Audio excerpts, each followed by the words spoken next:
Right guys, we have some pretty juicy details on Apple's foldable today, courtesy of Ming-Chi Kuo, the supply chain expert. So basically he says that we should see an 8-inch display, a release in 2023, possibly some sort of silver nanowire tech that could allow the foldable to fold more than once. So maybe a double or triple folding device from Apple. That would be absolutely insane. And he also says that Apple's going to be selling these in the bucket loads, with around 15 to 20 million foldables shipped in 2023 alone. So that is a lot of numbers, and so let's delve into all of that. But first, make sure to like and subscribe for the latest Apple news and rumors. And with that being said, let's just tuck in. Right, so let's begin on the display. So Ming-Chi Kuo says it's going to be an 8-inch QHD Plus flexible OLED display. So that's pretty much on par with the Galaxy Fold 2, though I am hoping the display won't be as awkward of an aspect ratio like the Fold 2 is, because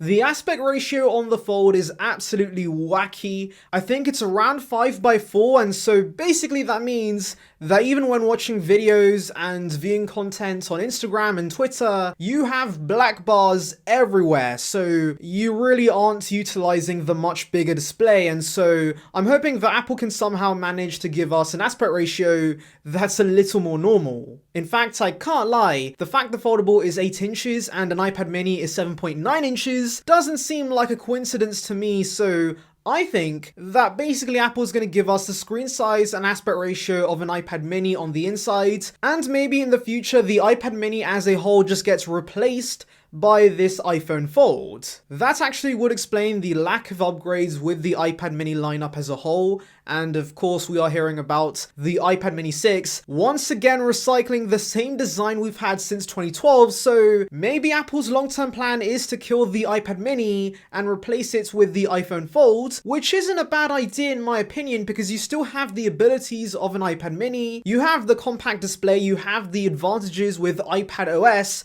but you have a phone with it. It's your phone and your tablet combined. It just sounds like the dream device for me, so yeah, I would totally be down if Apple is thinking of replacing the iPad mini with the iPhone Fold. Now this is absolutely fantastic news, but of course, Ming-Chi Kuo has still not clarified on whether we're seeing a plastic screen or maybe some sort of flexible glass technology with the iPhone Fold. I am keeping my fingers crossed it's the latter, because I know that Corning is working on flexible glass, and obviously by 2023 things might actually be ready for production, and so I am praying that Apple does not use a plastic screen, because when Apple makes something, it's going to be sold in the millions, whereas Samsung sells less than 1 million Galaxy Folds per year, so a larger scale with more people using these devices means there is a higher chance that those plastic screens could mess up and basically ruin these devices, which I'm assuming are going to be very expensive,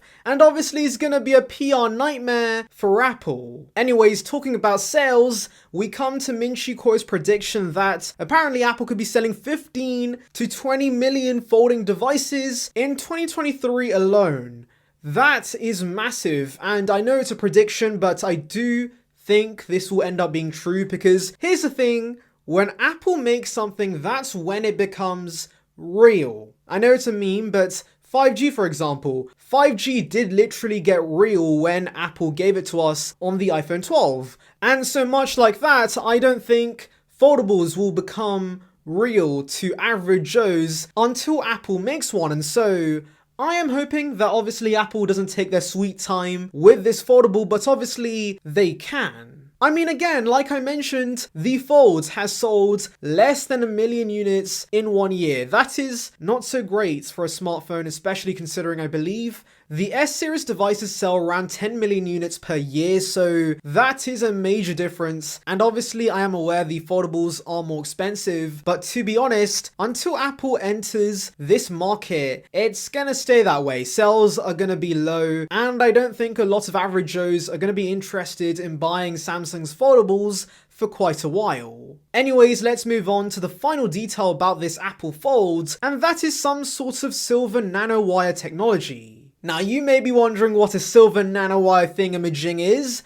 I have no bloody clue. Ming-Chi Kuo says nothing, and I really could not understand much of what's available on the interwebs, But what you need to know is that this allows the foldable to basically fold more than once. So of course right now you have one fold with a lot of foldables, but this could maybe get something like the Galaxy Fold to fold up into something like the Galaxy Z Flip when closed. So that could be pretty insane technology, and weirdly enough, this actually does kind of make sense because you might remember that John Prosser did say Apple was working on an iPhone Fold, but also an iPhone Flip.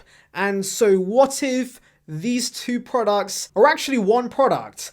That would be absolutely mind-blowing. So yeah, I would love to see that happen. Obviously, if Apple could somehow give this tech without compromising on the durability, I would be totally on board for that. Obviously, making this 8-inch display as portable as possible will definitely interest more people. So yeah, this would be a pretty massive advantage if true. Anyways, let me know in the comments below, are you interested in buying this iPhone Fold? Anyways, thank you for watching. Make sure to like and subscribe. For the latest Apple news and rumors, check out the video in the icon above about white bezels coming to the MacBook Air. And on that note, I'll see you guys in the next one. See ya, peeps!